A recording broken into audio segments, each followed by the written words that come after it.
Αυτό είναι το Land Rover 90, γνωστό και ως Defender. Σήμερα θα δούμε την ιστορία του και γιατί είναι ένα από τα καλύτερα off-roader που έχουν βγει ποτέ. Η ιστορία του Land Rover Defender ξεκινάει από το μακρινό 1948, όπου η Land Rover έβγαλε ένα όχημα κυρίως για στρατιωτική και αγροτική χρήση. Το όνομα του αυτοκινήτου ήταν Series 1, Land Rover Series 1. Με τα χρόνια εξελίχθηκε στο Series 2 και το Series 3, τα οποία βλέπετε τώρα πώς ήταν, μέχρι που το 1983 η εταιρεία αποφάσισε να το ονομάσει το Land Rover 90 και το Land Rover 110. Το Land Rover 90 πρόκειται για το αυτοκίνητο με το μικρότερο μεταξώνι από τα δύο, το οποίο αφορούσε κυρίως την μετακίνηση σε δύσβατα σημεία, ενώ το Land Rover 110 ήταν με μεγαλύτερο μεταξώνιο και μεγαλύτερο αποθηκευτικό χώρο και προοριζόταν κυρίως για τη μεταφορά εξοπλισμού και ανθρώπων. Το Land Rover Defender έχει βρεθεί να εξυπηρετεί πάρα πολλούς διαφορετικούς σκοπούς, από στρατιωτικά οχήματα, πυροσβεστικά οχήματα, αστυνομικά οχήματα, αγροτικά οχήματα και φυσικά έχει υπάρξει και αυτοκίνητο μεταφοράς των βασιλικών οικογενειών, ιδίως της Αγγλίας, όπου η βασίλισσα Ελισάβετ στα κτήματά της Σκωτία χρησιμοποιούσε ένα Defender για να μετακινείται μέσα στα αγροκτήματα. Αυτό που δεν είναι καθόλου τυχαίο με αυτό το αυτοκίνητο είναι ότι έχει βρεθεί να κουβαλάει στις πλάτες του τις περισσότερες παραγωγές του National Geographic. Είτε πρόκειται για τη Σαχάρα, είτε πρόκειται για τα Ιμαλάια. Το συγκεκριμένο αυτοκίνητο, μέσω της τρομερής αξιοπιστίας που έχει δείξει πως έχει χρησιμοποιηθεί από το National Geographic για να κουβαλήσει ολόκληρες παραγωγές στις πλάτες του. Επίσης, αξιοσημείωτο είναι πως το συγκεκριμένο αυτοκίνητο υπάρχει σε ένα επεισόδιο του Grand Tour, όπου οι τρεις πρωταγωνιστές χρησιμοποιούν ένα διαλυμένο Defender προκειμένου να πάνε από ένα σημείο της Μογγολίας σε ένα άλλο. Το συναρμολογούν οι τρεις τους και το χρησιμοποιούν για να μετακινηθούν μέσα στην έρημο και τα δύσβατα, εν πάση περιπτώσει, δρόμους της Μογγολίας. Ας μείνουμε λίγο στο μπροστά μέρος του αυτοκινήτου. Εδώ πέρα λοιπόν έχουμε το parabrise, το οποίο όπως βλέπετε, αν παρατηρήσετε έτσι λίγο πιο κοντά, για αρχή είναι flat το parabrise και το ενδιαφέρον, όπως βλέπετε που έχει εδώ τους δύο τεράστιους μεντεσέδες, είναι ότι το παρμπρίζ πέφτει μπροστά. Επίσης θα παρατηρήσετε εδώ αυτούς τους αεραγωγούς, ας πούμε, οι οποίοι αυτό που εξυπηρετούν είναι πως ανοίγουν έτσι, και επειδή το συγκεκριμένο αυτοκίνητο δεν είχε air condition λόγω της φύσης του και της εποχής, που εντάξει, το air condition ήταν κάτι σχετικά συνήθιστο, άνοιγες από μέσα, θα το δούμε σε λίγο, τα vents αυτά, και σου ερχόταν μέσα καθαρός αέρας απ' έξω. Εδώ λοιπόν έχουμε ανοίξει το καπό και βλέπουμε το πανέμορφο 3,5 λίτρο V8 το οποίο έχει το αυτοκίνητο. Κάτι αξιοσημείωτο για την εποχή του είναι πως το μοτέρ είναι αλουμινένιο, το οποίο το κάνει να είναι αρκετά ελαφρύ, το οποίο προφανώς εξυπηρετεί το σκοπό του off-road. Αυτό επίσης που έχει πολύ ενδιαφέρον με το συγκεκριμένο μοτέρ είναι ο πολύ ωραίος βαθύς ήχος που έχει. Πάμε να τον ακούσουμε.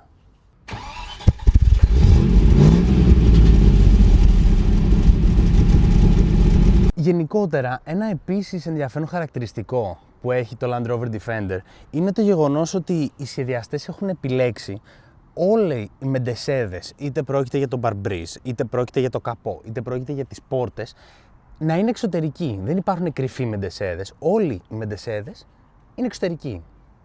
Ας μιλήσουμε λοιπόν λίγο για τα λάστιχα του Land Rover Defender. Τα συγκεκριμένα λάστιχα είναι γενικότερα όλο το αυτοκίνητο, όπως μπορεί να έχετε καταλάβει, είναι original, δεν έχουν γίνει πολύ μεγάλες αλλαγές, όπως είναι πάρα πολύ συνηθισμένο να γίνεται στα Defender της εποχής τους. Πάρα πολλοί κόσμος και τα κάνει resto mod. Όμως συγκεκριμένο έχει κρατήσει τον original χαρακτήρα του. Και εδώ βλέπουμε λοιπόν ότι έχουμε τα λάστιχα που φοράει είναι 2.35 με 80 προφίλ, προφανώς για ένα off-road όχημα είναι ένα normal νούμερο. Οι ζάντες που φοράει είναι μόλις 18 ιντσών. Σε αυτό το σημείο θέλω λίγο να μείνουμε στο εξωτερικό και να δούμε αυτό εδώ, το αξεσουάρ, το οποίο πρόκειται για ένα διπλούμενο πατάκι, το οποίο κατεβαίνει. Ο λόγος για τον οποίο είναι ένα διπλούμενο είναι προφανώς ότι όταν περιπλανιέσαι σε ένα χώρο ο οποίος δεν είναι πολύ φιλικός για αυτοκίνητα, το πατάκι όντας ανοιχτό μπορεί να προξενήσει διάφορες ζημιές, οπότε η Land Rover έχει φτιάξει ένα πολύ απλό σύστημα με το οποίο πάρα πολύ εύκολα σηκώνεται και κλείνει. Λοιπόν, βρισκόμαστε τώρα στο πίσω μέρος του αυτοκινήτου. Όπως θα δείτε εδώ πέρα υπάρχει ρεζέρβα. Σχεδόν νομίζω όλα τα off-roaders όπως το G-Class, το Jimny έχουν πίσω τη ρεζέρβα για εύκολη πρόσβαση. Ας δούμε τώρα πώς ανοίγει το portbagage αυτό το αυτοκίνητο. Για να το ανοίξουμε πρέπει να έχουμε ξεκουμπώσει τα δύο κουμπιά εδώ και εδώ, στις δεξιά και τις αριστερές πλευρές.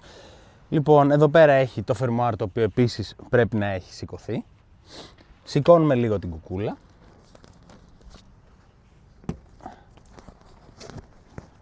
Λοιπόν, και εδώ πέρα έχει δύο μεντεσέδες και σπρώχνοντας μέσα και ανεβάζοντας τους μεντεσέδες, τραβάμε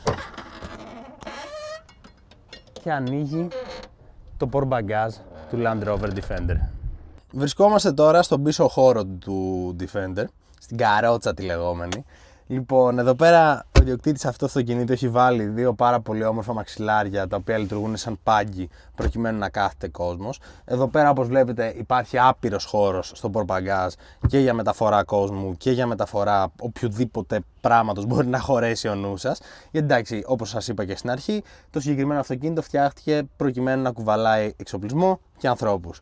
Και νομίζω ότι ακριβώς αυτό είναι που κάνει fulfill το συγκεκριμένο αυτοκίνητο, ότι πραγματικά δεν πρόκειται ποτέ να σκαλώσεις στη μεταφορά ενός αντικειμένου όταν έχεις ένα Land Rover Defender. Εδώ έχουμε τον κοτσαδόρο του Land Rover Defender, ο οποίος βλέπουμε εδώ ότι μετακινείται είτε πάνω είτε κάτω, πολύ αξιοσημείωτο, και φυσικά έχει εδώ πέρα και τη γνωστή πρίζα που χρειάζεται να έχουν οι κοτσαδόροι για τα τρέιλερ, προκειμένου να λειτουργούν τα φώτα από τα τρέιλερ με την μπαταρία του αυτοκινήτου.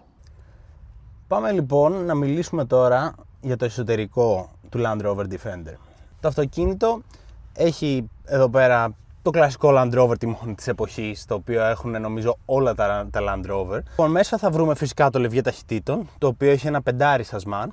Επίσης, εδώ πέρα βρίσκεται και η ρύθμιση του διαφορικού, το οποίο αυτοκίνητο έχει κλειδωμένο διαφορικό και 3 ρυθμίσεις.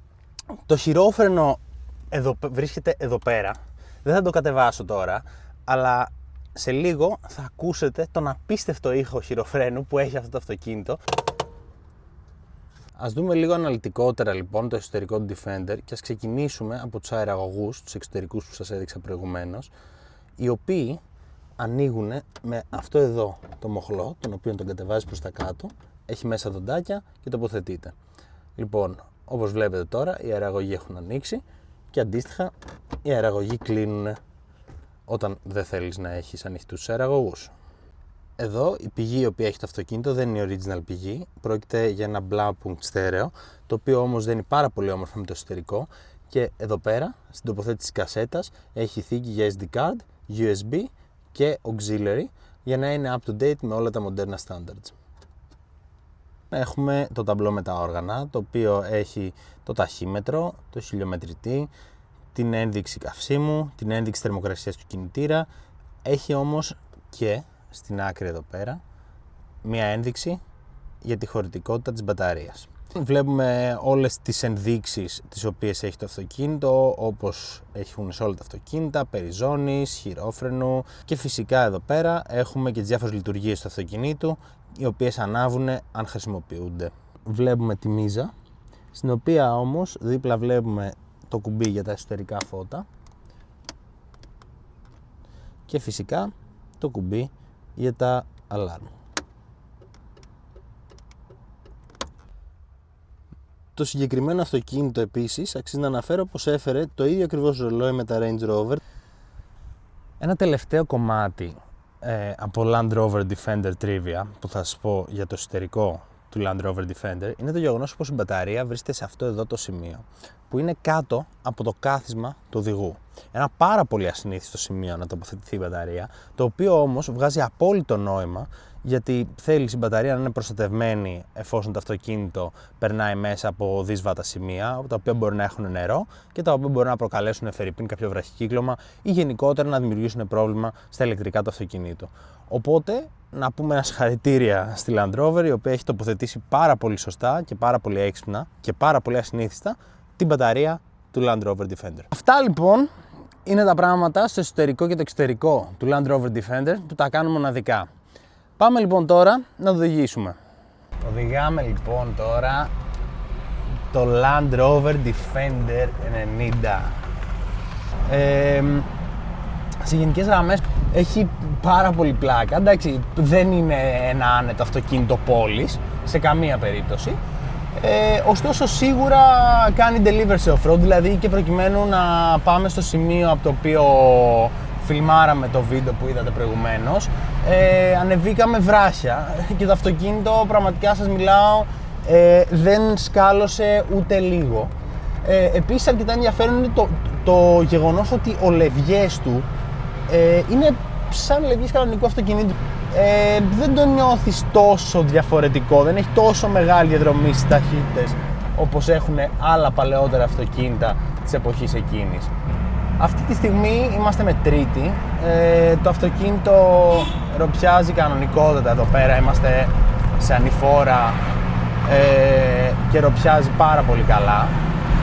Εντάξει, ξαναλέω, επειδή πρόκειται για ένα αρκετά μεγάλο αυτοκίνητο, το οποίο έχει και μηχανικό τιμόνι να σημειωθεί, προφανώς θέλει πολύ λεπτούς χειρισμούς, η επιστροφή του είναι λίγο περίεργη σε γενικές γραμμές, ωστόσο πραγματικά έχει πάρα πολύ πλάκα να οδηγείς αυτό το αυτοκίνητο, είναι αρκετά ευχάριστο θα έλεγα.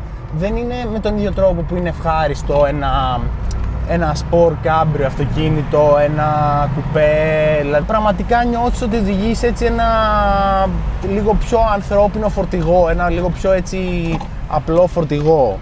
Πραγματικά, δηλαδή εδώ πέρα βλέπετε στρίβο και η επιστροφή του τιμονιού είναι σχεδόν ανύπαρκτη, δηλαδή πραγματικά πρέπει να κάνεις εσύ την επιστροφή και τέλος πάντων έχει αρκετό ενδιαφέρον. Επίσης μου αρέσει πάρα πολύ η θέα που έχεις από μπροστά, που βλέπεις έτσι το τεράστιο καπό που έχει το αυτοκίνητο, που είναι έτσι τετραγωνισμένο. Επίσης θα ήθελα να προσθέσω ότι αν και είμαι σε μια αρκετά ψηλή θέση και λίγο περίεργη, δηλαδή κάθομαι σε μια ψηλοορθή γωνία και δεν μπορώ να πω ότι είμαι άνετα, μ' αρέσει πάρα πολύ ο τρόπος που είναι τοποθετημένο στο τιμόνι. Δηλαδή κάθομαι έτσι, πώς να το πω, έχω αρκετά καλό χειρισμό του τιμονιού αυτή τη στιγμή.